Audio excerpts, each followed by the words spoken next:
Good afternoon. Good afternoon sa inyong lahat. Yan mga abel. So yan, mapapansin nyo mga abel, naka-separate si Miss DQ kay Peter B. Yan, wala na yung egg nila. So, kailangan na natin mag-separate sa kanila dahil magbe-breed na ako ng Yan. Yung winter race ng TGRC at saka KFC. Yan. KFC nga ba to? TGRC at saka KFC nga ba to? O tama, KFC yan. So yun no. Pag nakikita ko ni Miss DQ, ayan, nagwawala siya. Kahit meron pa siyang pagkain dyan. Kasi nga, kahapon ng ganitong oras din, pinalay ko na siya. So ngayon, ayan, hindi pa siya makarecover sa kanyang egg. Kasi first egg niya yung nandito. So ngayon, hindi pa natin siya pwedeng parisan like dito kay Peter B. Kasi hindi pa mamamaris to, mga 2 weeks o baka go after ng New Year at saka after ng New Year doon tayo magbi-breed. Ito i-breed natin sa kanya. Yan mga abel. Asan na yun si Asan na yun si ayan yan. Ito i-breed natin mga abel, si Peter C. Ayan, yung Peter C natin na to, yung MTRBC ba yun? MTRC. Yung ring niya, hindi ko masyado kabisado eh. Basta yung light green yan. Yung ibon na yan. Yan yung yan yung nag-produce sa atin ng 8 overall champion ng Pan Race. Yan mga abel, yan. Tapos, produce din siya ng Rosario second lap winner at saka ng Tagudin third lap winner. Yan, yung ibon na yan mga abel. Napakaganda, solid yan. Mabilis talaga yung ibon. Yan.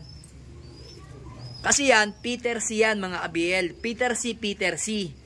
Then, ito naman, yan yung Peter B natin.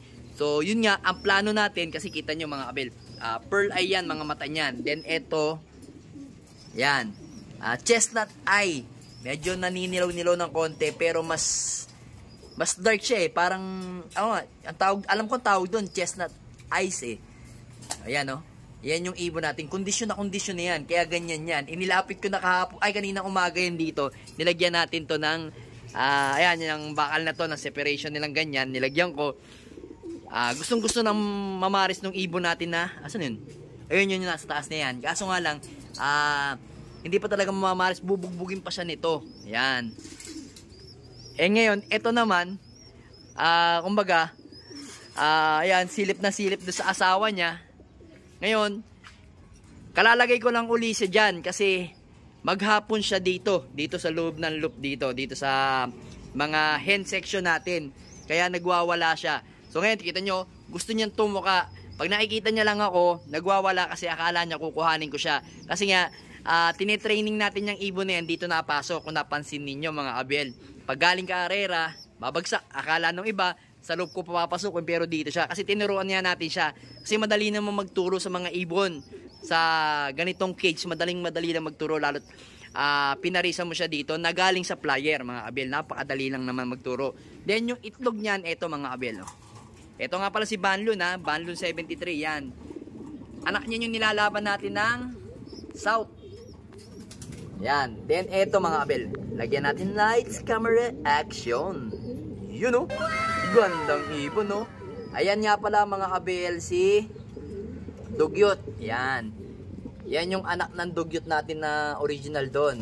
Na ang mga anak is inilalaban natin ng North and South. Yan. Eto.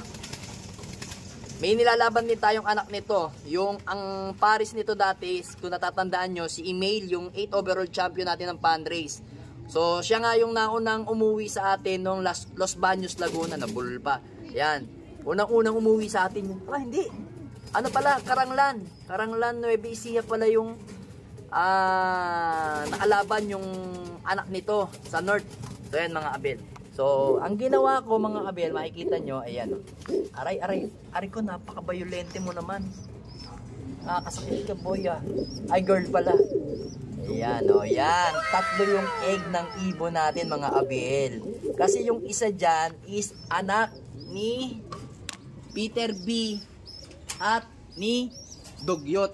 Ni Miss DQ. Yan. Si Miss DQ at saka si Peter B, anak nila yung isang egg dyan. Kaso yung isang egg, kinalulungkot ko, pinakain ko doon sa doggy ko na. Para hindi ako manghinayang mga abel. Ayan. So, ina-update ko lang kayo sa mga ibon ko kasi nga, magpe-pairing na tayo. Malapit na. Kasi ano nga, 21 ata o 22. Yan. Then dito mga abel, ayan, pinaris ko na to. Pinaris ko na, uli sila.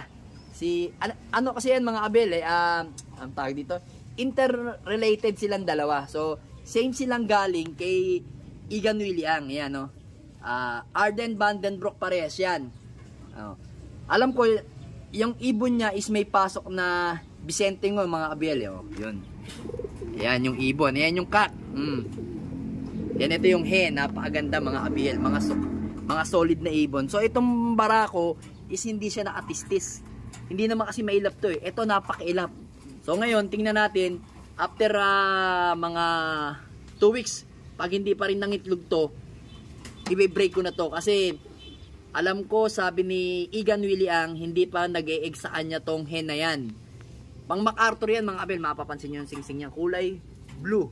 Naka MacArthur late yan, ng PHA. Tapos, naka NHPC yung singsing yan. So ngayon,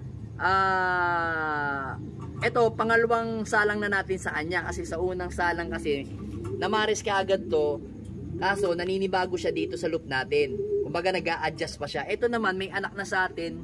Dalawa na, ilan pa na anak sa atin ito? Hindi ko matandaan. Nakadalawang anak na sa atin to. Yan. Yan, lumilipad na nga yung anak sa atin yan. Then ito, ngayon, tingnan natin kung magpo-produce na sila after 2 weeks. Kasi yan mga kabel, papapansin nyo, kondisyon na yung mga ibon natin. Lalo na yan, no? Yung babaeng yan. Dati napakailap ng husto yan. Dati hindi. Pag pinasok itong camera ko, magwawala na ng husto yan. Ngayon, hindi na masyado. So ngayon, pansinin natin or tingnan natin sa darating na, ano ba ngayon? Bago magkatapusan ng, or bago mag New Year, sana mag-egg tong ibon na to. Kasi, gusto ko mas may edad yung mga ibon natin sa winter kasi maulan yun. Winter, North Race mga abel. Kasi ang summer namin, meron kaming summer ng June. So meron din kaming North Race or winter by July, August. Yan mga abel. So yun yang. So yung ang MPFL hindi pa naglalabas ng singsing mga abel. Kaya for the meantime, TGRC at KFC lang muna ang ating ibibreed mga abel. Kaso 5 lang yung binili natin para hindi masyado mabigat. Yan. In-update ko lang kayo mga abel sa mga ibon natin para alam ninyo. Kasi mga abel, gusto ko rin gamitin to by winter natin. Itong si Itim. Yan. Si Blacky. Si Merwe. Yan. Yung ibon na yan. Napaka-solid yan. Napaka-galing ng anak. Solid yan. Unang lipad ko sa anak niyan mga abel yung mga nanalo niyang anak is NHPC yun nga, pinalipad ko do sa ating kaibigan, nanalo naman, awa ng Diyos. So tapos yun nga, nahiram ng kaibigan natin o kumpare natin sa Makabebe, si paring J, Robert J. So medyo tumagal sa kanya, hindi niya lang daw nagamit kasi marami kasi siyang ibon na imported. So hindi nga to nagamit kasi sabi niya gagamitin niya pang cross niya sa mga alam ko Beckert ata ipapasok niya. Kasi may pasok yung Beckert niya ng Merwe ata, tsaka mga Arden pala, Arden yan. Plano niya sana yan kaso hindi niya nagamit. Binawi ko na lang uli o hiniram ko lang uli kasi gagamitin ko. Ayun nga, unang lipad sa akin, maganda yung anak. Yun. Yan nga yung gagamitin natin. Pinag-iisipan ko kung saan ko siya ipaparis. Kung dito kay Miss DQ ba? Or kasi naging kaparis niya na tong itong yan si Peter si Nene yan Yang Peter si Spaniard natin na yan, yung blue bar na checkered na yan. Then ang hindi niya na lang nakakaparis is etong si original na dugyot natin and then yung Vandenbroek inbreed natin na yun, mga abel yun. Yung galing kay galing kay David Lim na binili natin sa kanya. Yan yung mga hindi pa napaparisan ng itim natin. Then si Jansen, itong si Jansen Relax, Jansen President, yan, iniisip ko rin kung saan ko siya ipaparis. Kasi itong mga abel, yan itong dalawang to, yung ibon natin na ito, itong ibon natin na to, na si Red Pepper at saka si BL, is ibibreak na natin yan after lumaki ng mga anak nila. Saan na lang natin i-vlog yung anak nila mga abel, yan. saan na lang natin sila i-update sa inyo yung mga anak. For the meantime, itong dalawang to, palalakahin ko lang ng konti, ihiwalay ko na itong babae. Kasi may plano ko dito sa babae na ipapasok natin, possible, dito or dito. Yan.